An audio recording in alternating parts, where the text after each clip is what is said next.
예, 반갑습니다. 창녕 어겨고등학교 윤리와 사상 담당교사 이재선입니다.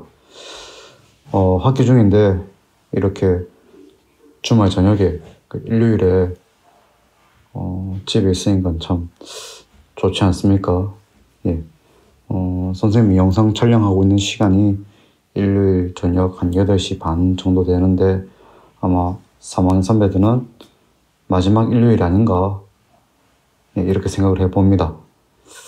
아마 좋겠죠, 되게. 여러분도 1년 지나서 좀 이 공부라는 좀 이렇게 해야만 하는 그런 공부에서 벗어나서 좀 스스로 내가 하면 즐겁고 또는 하고 싶은 공부를 얼른 할 수 있는 시간이 오길 바랍니다. 자, 그럼 이제 우리 지난 시간에 배웠던 실용주의에 이어서 이제 이번 시간에는 실존주의에 대해서 한번 배워보도록 하겠습니다. 실존주의에는 사상가가 총 4명이나 나옵니다. 많이 나오죠. 예, 실존주의에서 케르케고르, 야스퍼스, 하이데거, 그리고 사르트르, 이렇게 4명이 등장을 하는데 우리는 지금 이제 윤리와 사상이란 과목을 수능을 위해서 치는 학생들도 있는 반면 또 이제 사탐을 하나 이수하기 위해서 듣는 친구들도 있기 때문에, 예, 4명을 다 배우진 않겠습니다. 아마 야스퍼스나 하이데거와 같은 사상가들은 생활과 윤리에서 어떤 삶과 죽음 간 할 때 죽음 파트에서 등장을 하고, 또 수능 윤사 선택하는 친구들은 선생님 저번에 한번 문제를 풀어준 것처럼 혹시 문제 풀이하다가 실존주의에서 야스퍼스나 하이데거와 같은 사상가들이 나오면 그때 추가적으로 설명을 해주도록 하겠습니다. 예. 자, 교과서는 페이지 147쪽입니다. 잠시만 메모를 하나 하겠습니다. 선생님이 8시 28분에 시작했으니까 50분 수업이니까 9시 50분 꽉 채우면, 그러니까 한 5분에서 10분 일찍 마치면 좋지요. 그럼 한 9시 10분까지 한번 목표로 해서 수업을 진행해 보도록 하겠습니다. 선생님이 이제 동양파트에서 보면은 이런 얘기를 많이 듣습니다. 선생님이 이제 오기가 처음 와서 담임도 하고 수업도 하고 그리고 힘들었던 사감을 하면서 여러분 선배들이 선생님을 좀 불러줬던 별명 중 하나가 낮에는 육아, 밤에는 법가, 이런 별명도 있었고, 또 혼자 은둔해서 이렇게 있는 걸 좋아하기 때문에 에피크로스 학파를 좋아한다, 선호한다, 이런 이야기도 있었고, 또 더 나아가서 하도 지키고 따르고 준수하고 이런 것을 중요시 여기는 좀 빡빡한 캐릭터로 많이 보였는지 또 칸트를 또 좋아한다, 이런 얘기도 있고 했었는데, 선생님 생각해보면은 선생님 어쩌면은 실존주의에 내 스스로가 좀 더 가깝지 않나라는 생각을 해봅니다. 실존주의. 영화 변호인이라는 영화를 보면은 임시완이 고문을 받는 장면이 나옵니다. 그 장면에서 보면은 이제 곽동현입니까? 좀 둥둥하고 이제 검사 역할, 좀 악독 검사 역할을 잘하는 연기자 한 명 있는데, 그 사람이 막 임시완한테 막 고문하면서 물어봅니다. 너 무슨 주의자야? 응? 너 무슨 주의자야? 라고 물어봅니다. 물어보는 이유는 바로 그겁니다. 너 사회주의자지. 너 공산주의자지. 그러니까 너는 지금 우리 국가가 해서는 안 되는 이적행위를 하고 있어. 말을 해. 라고 하는데, 임시완은 대뜸 고문을 받는 과정에서 너 무슨 주의자야? 라고 물어보니까 하는 말이 실존주의자인데 라고 얘기를 합니다. 실존주의자다 라고 얘기를 합니다. 영화에서는 되게 진지하게 막 심하게 고문받고 있는 상황에서 막 얘기를 했는데, 사실 선생님 혼자 그 영화에서 혼자 보는데 좀 빵 터졌습니다. 임시완과 내가 공통점이 있구나. 나도 나의 나름대로 실존주의자다라고 생각을 하는데 임시완도 영화 변호인에서 스스로를 실존주의자다라고 얘기를 하구나. 또 이렇게 공통점이 하나 생겼구나. 공통점 또 하나 더 있습니다. 선생님 알기로는 저기 임시완 씨가 부산대학교 기계공학과 05학번 학교를 같이 다녔던 것 같습니다. 대학은 한 학년에 전체 구성원들 한 1, 2만 명 정도 되기 때문에 모르지만 혹시 압니까? 정문에서 또는 어느 이렇게 식당에서 마주쳤을 수 있겠죠. 딴소리 한번 해봤습니다. 자, 한번 보도록 하겠습니다. 실존주의, 실존. 자, 우리가 알아놔야 될 단어가 바로 그렇다면 이 실존이란 게 무엇입니까? 라고 했을 때 실존할 때 실존은 바로 참실자입니다. 참실. 참실. 선생님이 하는데 참된 또는 실제의 또는 어떤 진짜의 뜻이 되겠죠. 그럼 존자는 존재란 뜻입니다. 되겠습니까? 그럼 실존이란 말 무슨 말이냐면은 진짜네. 진짜 있네. 되겠습니까? 이번 주 수능 칩니다. 진짜네. 실제로 일어날 사건이 되겠죠. 그러면 실존이란 것은 진짜 있네라는 뜻입니다. 되겠습니까?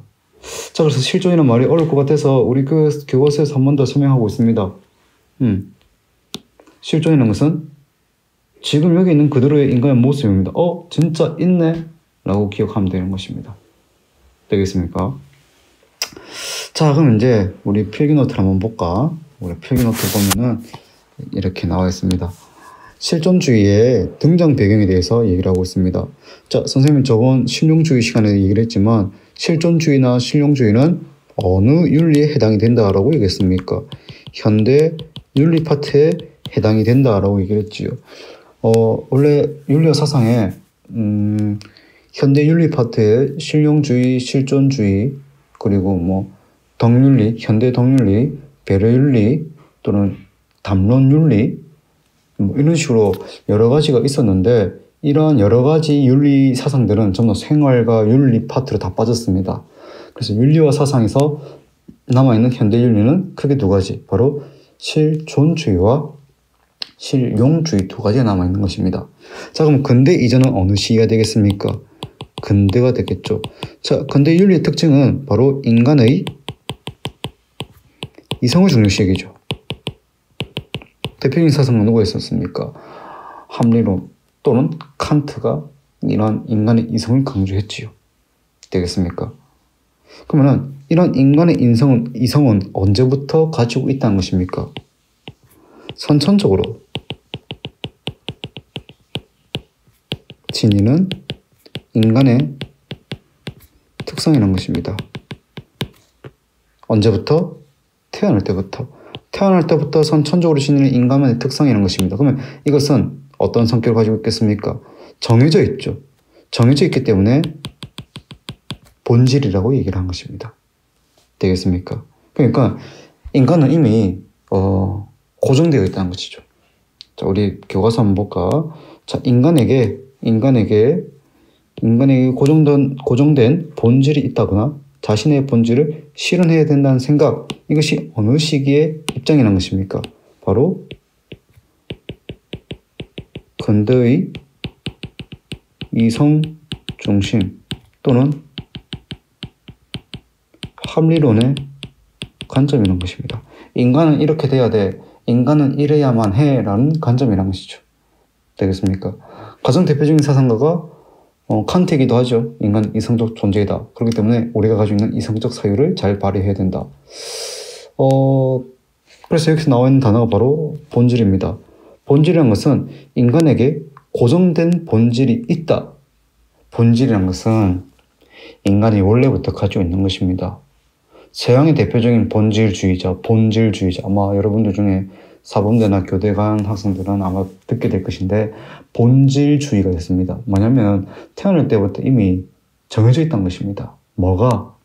우리의 인간의 성품, 인간의 능력, 인간의 도덕성이 가장 대표적인 것이 바로 맹자의 성선설, 순자의 성악설과 같은 것이 되겠죠. 되겠습니까? 결정되어져 있는 것이죠. 그리고 그 결정된 것에 따라서 우리는 살아가거나 바뀌어야 된다는 것입니다. 서양의 대표적인 본질주의자는 바로 플라톤입니다. 우리가 금의 영혼, 은의 영혼, 동의 영혼으로 태어난다라고 얘기를 하고 있죠. 되겠습니까? 그러면은 다시 넘어오겠습니다. 근대 윤리에서 인간을 중요시 여긴다 또는 인간이 선천적으로 지니고 있는 인간의 특성 또는 본질, 즉 본질이라는 것은 정해진 본성이라는 것입니다. 정해진 본성이라는 것입니다. 그러면은 근대 윤리에서 중요시 여겼던 윤리의 특징은 바로 무엇이다? 보편적인 어떤 도덕이나 행위, 원리라는 것입니다. 무슨 말이냐? 우리의 본성은 이미 다 정해져 있다. 우리는 이미 다 정해져 있다. 우리는 모든 인간은 어떤 정해진 만큼의 그 테두리 안에서 태어났다. 그리고 그 테두리만큼 살아가야 된다.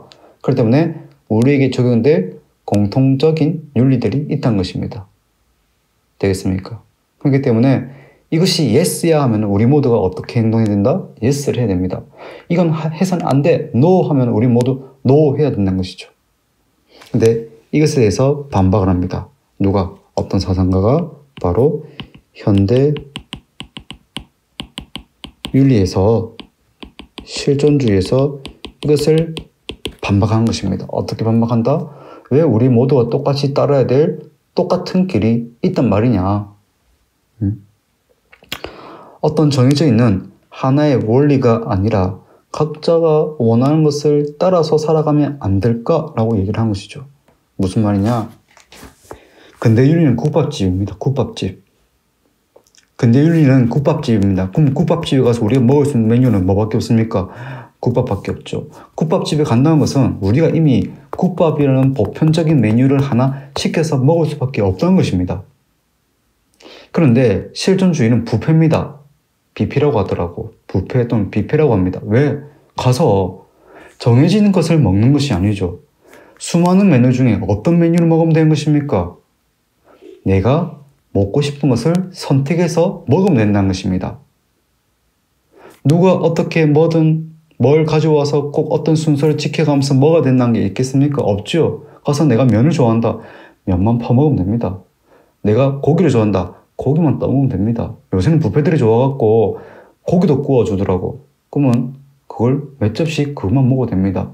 과일 좋아하는 사람들은 거기서 과일만 먹으면 되고 떡 좋아하는 어머님들은 떡만 먹고 오시는 분들도 있지요. 뷔페에서는 정해진 메뉴가 있습니까? 아니죠. 우리가 선택해서 먹으면 된다는 것입니다. 그래서 현대윤리에서 실존주의는 인간에게 정해진 본질은 있다 없다? 없다. 정해진 건 없습니다. 정해진 것은 없습니다. 그럼 어떻게 됩니까? 뭐냐면은 남은 것은 바로 개인의 주체적인 결단과 선택입니다.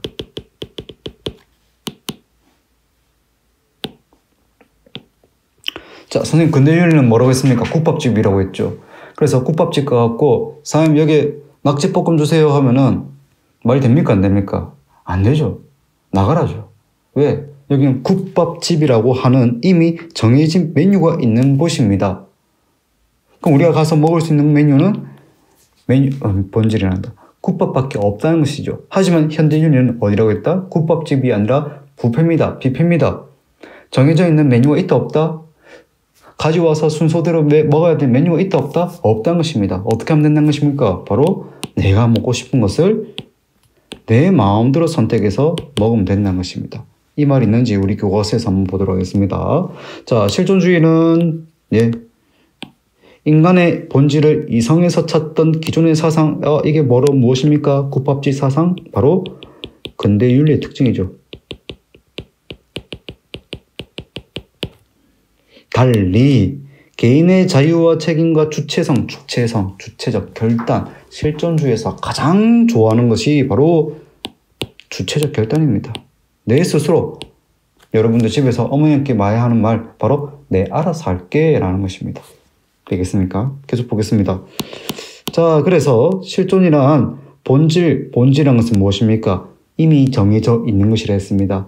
실존이란 본질과 대비된 개념으로서 구체적 상황에서 또는 개별적 상황에서 항상 스스로 결단하는 개인을 의미한다는 것입니다.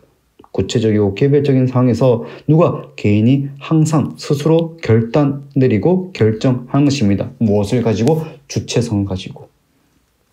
쉽게 얘기하면 1년 뒤에 담임선생님 옆에 앉아갖고 예준아, 수시 어디 쓸래? 승재야, 너 수시 어디 쓸래? 어디 써야 될지 모르겠어요. 결정해, 정해. 네, 여기 쓸게요. 그래, 클릭해. 수수료가 합니까? 원소를 납부해. 자, 마지막 자소서 넣고, 자, 마지막 입력하는 거다. 예, 선생님. 하나, 둘, 셋, 탈칵. 자, 누가 결정했습니까? 선생님이 결정했습니까? 아니죠. 어디 갈래? 라고 했을 때 승재와 예준이가 스스로 제가 여길 가고 싶습니다. 그래서 여기 원서 씁니다. 되겠죠? 그것이 바로 결단이라는 것입니다. 실존이라는 것입니다. 주체성이라는 것입니다. 그래서 실존주의는 인간에게 고정된 본질이 있다거나 자신의 본질에 신을 해야 된다는 것은 바로 근대 이성중심의 어떤 보편성을 강조하는 이성중심 합리론의 관점이라면 실존주의는 보편적 원리가 아니라 자신의 주체적 결단으로 스스로 규정하고 주체적 삶을 살아간다. 어떤 삶을 강조하겠습니까? 상당히 개별적이고 구체적이죠. 여러분들이 이제 어머니한테, 아버지한테 다 컸다고 집에서 하는 말과 똑같은 겁니다. 뭐라고 합니까, 여러분들? 내 알아서 할게. 내 알아서 할게. 이게 바로 실존주의다라고 생각하면 되는 것입니다. 되겠습니까? 자, 그러면 실존주의는 어디다 메모를 좀 해놔야겠습니다. 자, 실존주의는 크게 두 가지로 나눕니다. 실존주의는 색깔이 좀 진하지 않네요. 실존주의는 크게 두 가지 입장으로 나눕니다. 첫 번째 유신과 두 번째 무신입니다.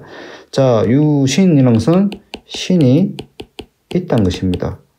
가시 있다는 것입니다. 무신은 신이 없다는 것입니다. 되겠죠?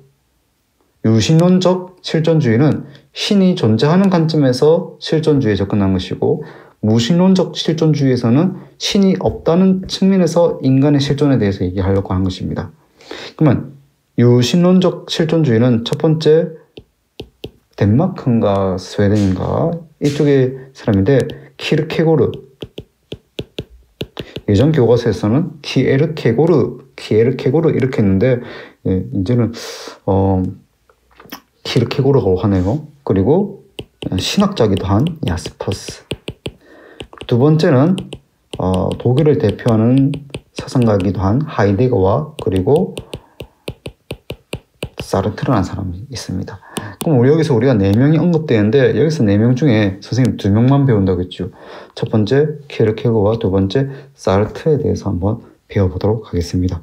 이번 시간에는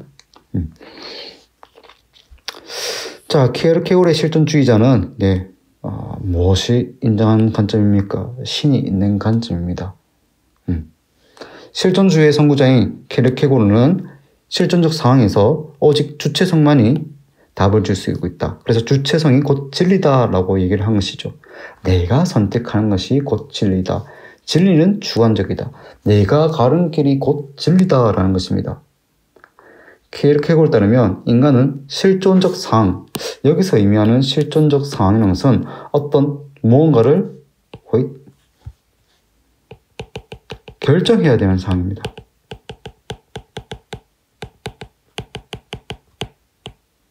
가장 대표적인 것이 이걸 살까 말까도 있지만 이 학과에 넣을까 말까도 있고 문과 이과를 선택할까 또는 선택 과목을 어떤 걸 선택할까 내가 수시도 준비할까 정시만 준비할까 이런 것들을 결정하는 그런 상황이 되겠죠. 답이 있습니까 없습니까? 또 그것을 내가 어떤 것을 선택하냐에 따라서 어떻게 결과가 또는 미래가 나타나고 바뀌는지에 대해서 우리가 알 수 있겠습니까? 쉽지 않다는 거죠.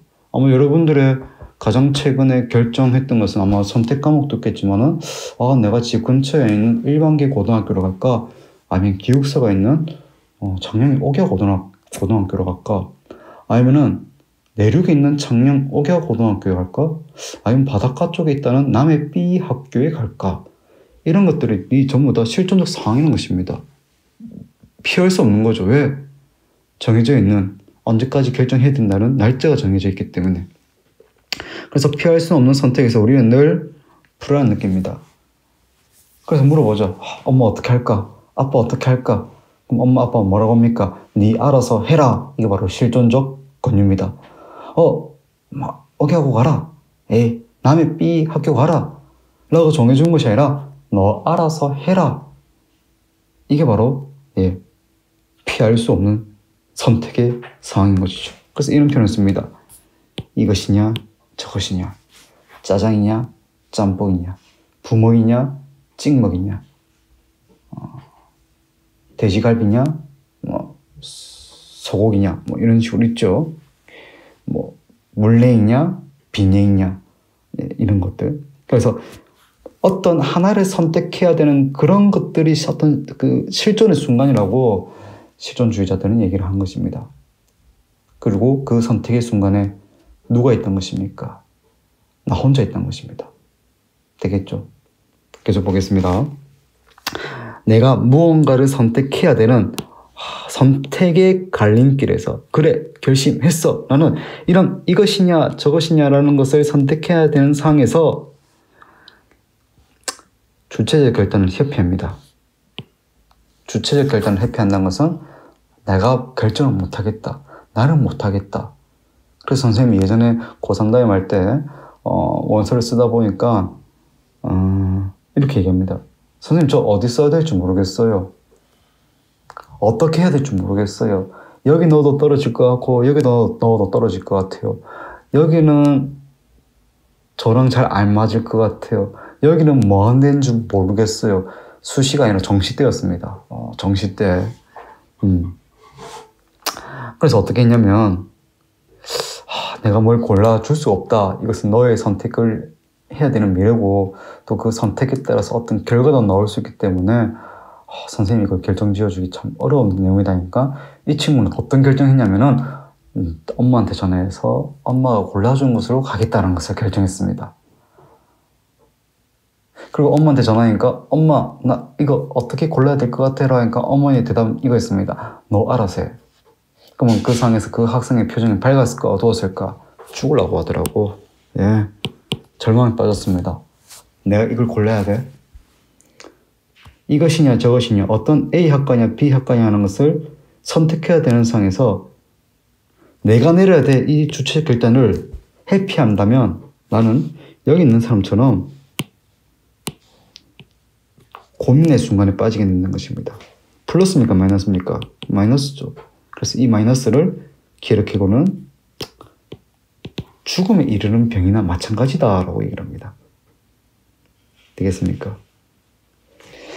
그리고 이 상에서 어떻게 하냐면은 기록해고는 자신을 인간 스스로를 신 앞에 선 단독자 뭐든 결정해도 된다. 내가 오로지 그 신 앞에서 단독자 나 혼자 있는 그 존재이기 때문에 어떤 선택을 하더라도 괜찮다는 것입니다.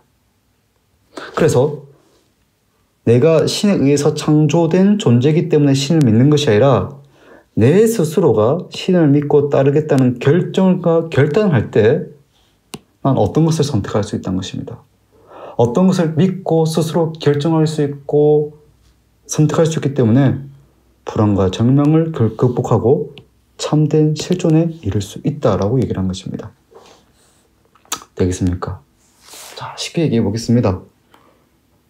키에르케고르의 실존주의는 이런 내용이라고 생각하면 됩니다. 우리는 늘 선택의 기로 놓여 있습니다. 오늘 점심 뭐 먹지? 오늘 저녁에 뭐 공부하지? 청심에서 어떤 주제를 하지? 발표 부분에 나갈까 말까? 전시를 1개 할까 2개 할까? 늘 이런 선택의 상황에 놓여져 있습니다. 그런데 그 선택이 쉽지 않다는 것입니다. 그래서 이런 실존적 상황에서 내가 무언가를 선택해야 된다는 것에 대해서 큰 불안을 느낍니다. 그리고 이것이냐 저것이냐라는 것을 선택해야 되는 상황에서 내가 결정을 내려야 되는데 내가 어떤 주체적 결단을 내리는 그런 능력이 부족하다면 이런 주체적 결단을 회피한다는 것입니다. 선택의 순간에 결정을 하는 것을 결단을 회피한다. 그것은 살아냈지만 우리는 절망과 가까운 삶이란 것입니다. 우리가 내려야 되는 선택을 우리가 하지 않고 남에게 떠밀고 내가 결정해야 되는 내용을 다른 사람에게 미루는 것은 마치 절망과도 마찬가지라는 것입니다. 그리고 그것은 차라리 살아있다 하더라도 죽음과 마찬가지라는 것입니다. 그러면서 키에르케고르는 얘기합니다. Don't worry. 우리 모든 것을 신에게 맡기자. 우리 스스로가 신에게 모든 것을 맡긴다는 어떤 신 앞에 선 단독자가 되겠다는 이런 결정을 통해서 우리는 불안과 절망을 벗어던지고 우리가 신 안에서 어떤 것을 자유롭게 선택할 수 있다는 그 범위 안에 들 때 우리는 참된 실존에 이룰 수 있다라고 보는 것입니다. 되겠습니까? 어렵죠? 유신론적 실존주의입니다. 어려울 수 있습니다. 자, 키에르케고르 옆에 얘기하고 있습니다. 실존에는 3가지 단계가 있답니다. 첫 번째, 두 번째, 세 번째, 심미적 단계, 윤리적 단계, 종교적 단계.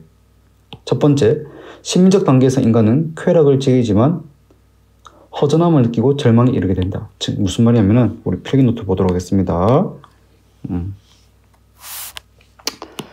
예문 한번 보고 가겠습니다. 키에르케고르의 유신론적 실존주의. 자, 인간은 이성을 통해서는 쭉쭉쭉쭉 인간은 이성을 통해서 객관적 세계에서는 역설로 가득 차 있다. 말이 되지 않는 일들이 너무 많다는 것입니다. 이때 인간은 불안과 고통 속에서도 스스로 신에게 내맡기는 결단을 내긴다는 것입니다. 이것이 바로 어떤 주체적 결단이라는 것입니다. 자, 밑에 보도록 하겠습니다. 심미적 단계입니다.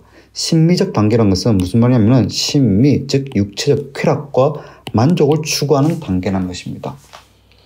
클럽을 좋아하거나 또는 음주 가무를 좋아한다거나 또는 이성관계를 좋아한다든가 이런 것들이 바로 심미적 단계가 되겠습니다.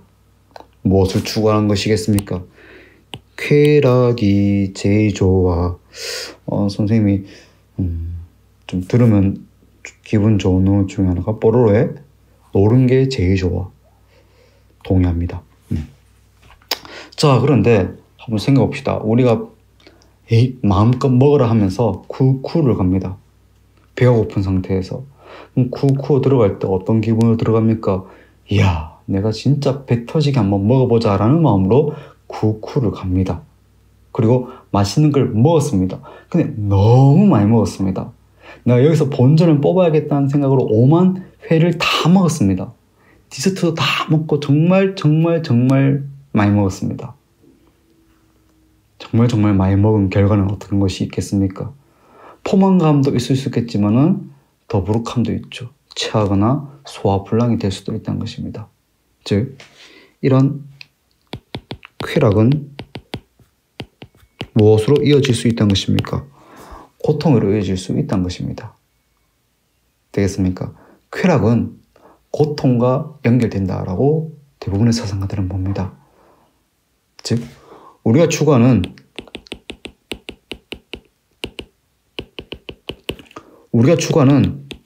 쾌락이 크면 클수록 고통도 늘어난다는 것입니다. 되겠습니까? 자, 우리가 금, 토, 일 주로 3일 쉬죠? 3일 쉬었습니다. 그럼 학교 갔다 오면 어떻습니까? 3일 쉬고 학교 돌아오면 월요일 날, 화요일 날 학교 적응하기 쉽습니까? 어렵죠. 추석이라고 일주일 쉬고 왔습니다. 나 이제 드디어 집에 간다. 그 집에 간 그 설레임을 안고 있다가 일주일 동안 학교 안 오고 놀았습니다. 집에 갔습니다. 학교 들어온 날 기분이 어떨까? 3일 쉬고 학교 들어온 것과 일주일 쉬고 학교 들어온 것 중에 어떤 것이 더 싫을까? 3일은 아니겠죠. 일주일 놀다가 오게라는 것이 차츰차츰 잊혀질 때쯤, 그리고 그 다음이 3주 만에 기가가 기다리고 있다면 우리는 학교 들어온 게 여간 일이 아닐 것입니다. 수학여행 갔습니다. 기분 어떻습니까? 정말 좋죠. 근데 수학여행이 끝나고 돌아옵니다. 어떻습니까? 뭐 했지? 자, 쾌락의 역설이라는 이것이 바로 무엇이냐면 쾌락의 역설입니다. 쾌락의 역설이라는 것은 즉 쾌락과 고통이 있다면 쾌락이 늘수록 무엇도 함께 늘더라? 고통도 함께 늘더라는 것입니다.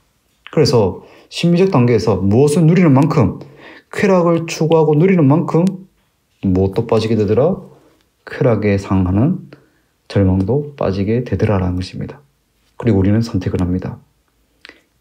쾌락을 추구하지만 그에 따르는 고통도 감수할 것인지 아니면 그 다음 단계로 넘어갈 것인지. 되겠습니까? 여기서 첫 번째 결단을 합니다. 그럼 두 번째 단계입니다. 무슨 단계입니까? 윤리적 단계가 되겠죠. 윤리적 단계에서는 뭐냐면 엄격하게 보편적 행위고 타당한 의무를 따르는 것입니다. 피곤하죠? 선생님 떠올리면 됩니다. 되겠죠? 선생님의 어떤 상상하면 됩니다. 이 자식들 하면서 이런 거 있잖아. 이거 왜 안 지켜? 왜 이거 어겨? 이런 거 있잖아. 그거 생각하면 됩니다. 그런데 이 윤리적 단계에서 무엇이 문제가 되냐면 이 개별적 선택과 보편적 윤리의 선택이 어떤 괴리가 생긴다는 것이죠.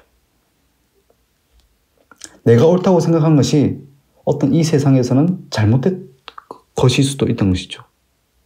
또 내가 옳다고 생각한 것이 이 세계에서는 잘못된 것이다라고 생각할 수도 있다는 것입니다. 그래서 우리가 이 서양윤리 배울 때 처음 배웠던 사상가 중에 한 명이 소크라테스였습니다. 자, 소크라테스 만수무강하셨습니까? 어떻게 되었습니까? 선물 받고 죽었죠. 왜? 우리 임현지 양은 소크라테스의 변명을 읽고 있어서 알겠지만 재판장에서 소크라테스는 한 번도 내가 잘못했습니다라는 말을 하지 않습니다. 어떤 말을 하냐면은 나는 늘 진리를 추구해왔다. 너희들을 위해서. 너희들이 보다 진리를 추구하고 잘 먹고 잘 사는 것보다 내가 맞다라고 생각한 것을 너희들에게 알려주려고 노력해왔는데 너희들은 그것에 대해서 받아들이지 않거나 나는 옳다라고 생각하고 예스라고 외쳤는데 모든 이들은 나에게 노라고 외치구나. 되겠습니까? 두 번째 단계는 바로 개별적 측면과 보편적 가치의 대립이라는 것입니다. 그리고 한 번 더 던지는 것이죠. 이것이냐 저것이냐. 그래서 세 번째 단계 종류적 단계입니다. 종류적 단계에서는 어떤 쾌락도 아니고 보편적 윤리도 아닙니다. 누구의 바운더리 안에 들어간 것입니까? 신 앞에 직접 서는 것입니다. 신 앞에 직접 서면서 신과 직접 대면합니다. 그리고 신 앞에서의 단독자가 된다는 것입니다. 자, 더 이상 육체가 추구하는 쾌락을 신경 쓰고 고통을 신경 쓸 필요 있습니까?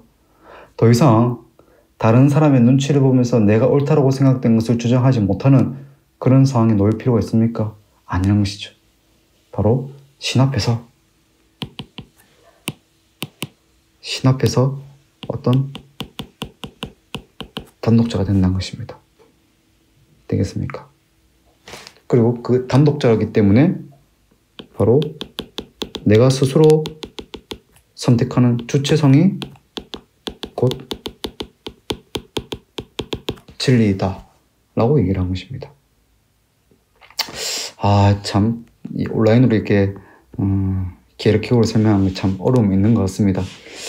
자, 이제 두 번째는 우리가 사르트르로 넘어가도록 하겠습니다. 사르트르는 조금 더 이해하기가 좀 수월할 것입니다.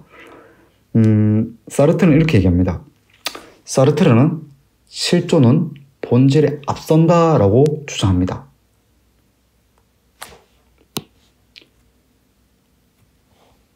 보자. 자, 우리 필기노트 그 다음 페이지 한번 보도록 하겠습니다. 자, 사르트르가 하는 말인데,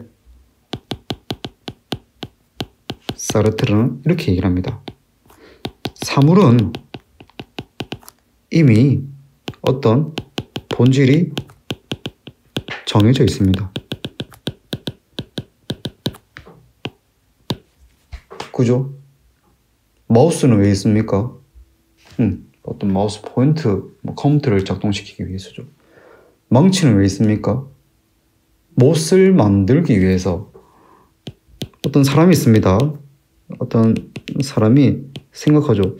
아, 이 못을 받기 위해서 뭔가 튼튼한 두들길 수 있는 게 있어야 되지 않을까? 해서 만든 것이 무엇입니까?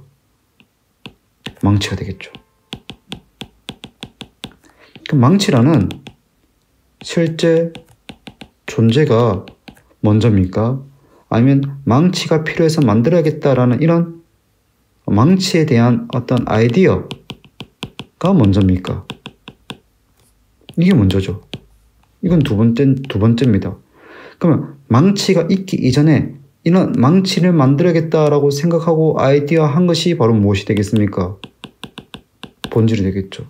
그래서 사물은 첫 번째 본질이 정해져 있습니다. 즉, 왜 만드는지에 대해서, 왜 있어야 되는지에 대해서 정해져 있는 것이죠. 되겠습니까? 정해진 성질입니다. 그러고 나서 두 번째, 어떻게 있다는 것입니까? 있게 된다는 것입니다. 우리 머릿속에 어떤 생각을, 이런 물질, 이런 도구가 필요해 라고 생각한 후에 그 생각에 따라서 어떤 도구를 만드는 것입니다. 그래서 그 도구는 이미 있기 이전에 그것이 왜 있어야 되는지, 어떤 성격을 지니는지 먼저 구축된 이후에 그것이 물건으로서 만들어지는 것입니다. 그런데 인간은 좀 다르다는 것입니다. 인간은 본질이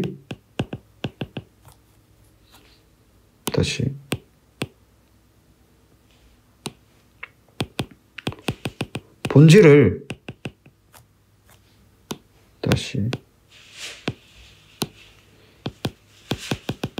본질은 정해져 있지 않다는 것입니다.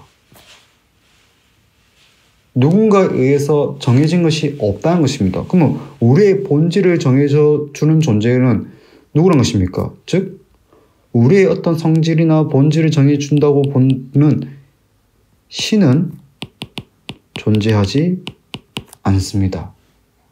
우리의 본질을 정해주는 신은 존재하지 않습니다. 그렇기 때문에 우리는 어떤 사람이다, 어떤 존재다 라고 정해져 있다, 정해져 있지 않다, 정해져 있지 않습니다. 그럼 어떻게 있습니까? 그냥 있습니다. 그냥 실제로 있다는 것이죠. 그러면 인간은 어떤 존재냐면은 그냥 있습니다. 그냥 있습니다. 그리고 살아가면서 뭘 하는 것입니까? 결단 내리고 선택하고 하는 것입니다. 어떻게? 주체적으로. 그러고 나서 나는 어떤 사람이 되어 있는 것입니까? 무언가가 되어 있다는 것입니다. 무언가가 되어져 있다는 것입니다. 자, 여러분들 지금 여러분들의 모습, 태어날 때부터 옥야 고등학교 2학년 윤리와 사상을 듣는 학생들이었습니까?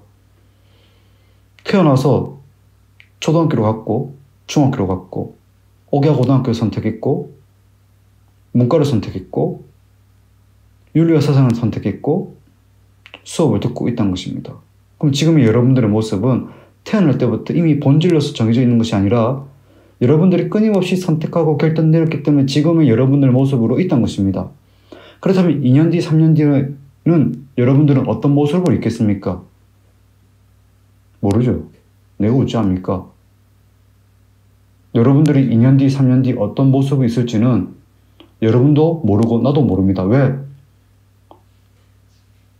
내년에 여러분들이 어떤 선택을 하냐에 따라서 그 다음의 모습도 늘 그렇게 되어 있기 때문에 한 것입니다. 선생님이 지금 왜 윤리 선생님입니까? 태어날 때부터 내가 윤리 선생님이 되려고 마음먹어서 아닙니다. 19살 때 대학을 공부를 해서 20살 때 대학을 갔는데 마음에 들지 않았습니다. 마음에 들지 않고 있다가 어쩔 수 없이 이건 선택이 아니네. 군대에 갔다가 군단에서 재수를 해야겠다 라고 마음먹고 재수를 했습니다. 그리고 재수를 해서 전역하고 나서 재수를 해서 재수를 하면서 어디에 원서를 넣지 하다가 윤리교육과에 원서를 넣어야겠다라는 바보 같은 선택을 했습니다. 그리고 무엇이 되었습니까? 윤리 선생님이 되었지요. 그리고 5개국에 왔습니다. 그리고 윤리를 가르치고 있다는 것입니다. 선생님이 지금 윤리 선생님이 될 수 있는 것은 태어날 때부터 윤리 선생님이기 때문에 그것이 아니라 내가 살아가면서 어느 결정하고 선택해야 되는 시점에서 내가 스스로 선택했기 때문에 그렇게 되어져 있다는 것입니다. 그러면 뭐가 문제란 것입니까? 실존이 문제입니다. 내가 먼저 있습니다. 그리고 두 번째, 내라고 할 수 있는 무엇이 있다는 것입니다. 되겠습니까? 그래서 여기에 사르트르라는 사람은 장폴 사르트르라고 하는데, 사르트르라는 사람은 실존은 본질에 앞선다. 누구의 측면은? 인간은. 그에 따르면 인간은 사물과 달리 본질이 정해져 있지 않다라는 것입니다.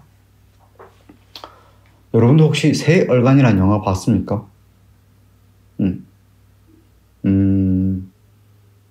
그리고 그 장면이 나옵니다. 이 공대에 간 학생인데 취업을 해야 되는 시점에서 자기는 사진작가가 너무 되고 싶은 겁니다. 근데 왜 그 친구는 사진작가가 아니라 공대를 가고 엔지니어링 또는 공학자가 되어야 되냐면 아버지가 그렇게 했답니다. 선생님 여기에 유튜브 링크를 걸어놓도록 하겠습니다. 2개를. 첫 번째 장면은 태어난 아이에게 아버지가 너는 뭐가 되어야 돼 라고 명령 내리듯이 얘기합니다. 그게 바로 본질입니다. 실존주의에서는 그것은 없다고 얘기한 것이죠. 하지만 시간이 지나고 나서 그 3명의 주인공 중에 한 명은 6분짜리 영상인데 더 이상 아버지가 결정해준 그런 삶을 나는 살지 않겠다고 얘기합니다. 항의합니다. 그 영상 한번 보고 다음 시간에 또 사르트의 실존주의에 대해서 한번 계속 이어나가도록 하겠습니다. 자, 지금 마친 것은 아니고 선생님이 유튜브 영상 링크 2개를 여기다 달아놓도록 하겠습니다. 달아놓으면 이 영상 내용에 대해서 다음 시간에 한 번 더 언급을 하면서 사르트르의 내용을 마무리하도록 하겠습니다. 되겠습니까? 자, 이번 수업 고생했고 여러분들 이거 꼭 지금 선생님 수업 마치고 선생님 걸어놓은 유튜브 영상 링크 2개 꼭 본 후에 다음 시간으로 넘어가면 되겠습니다. 되겠습니까? 고생했고 또 바로 내일 화요일 또 보도록 하겠습니다. 네.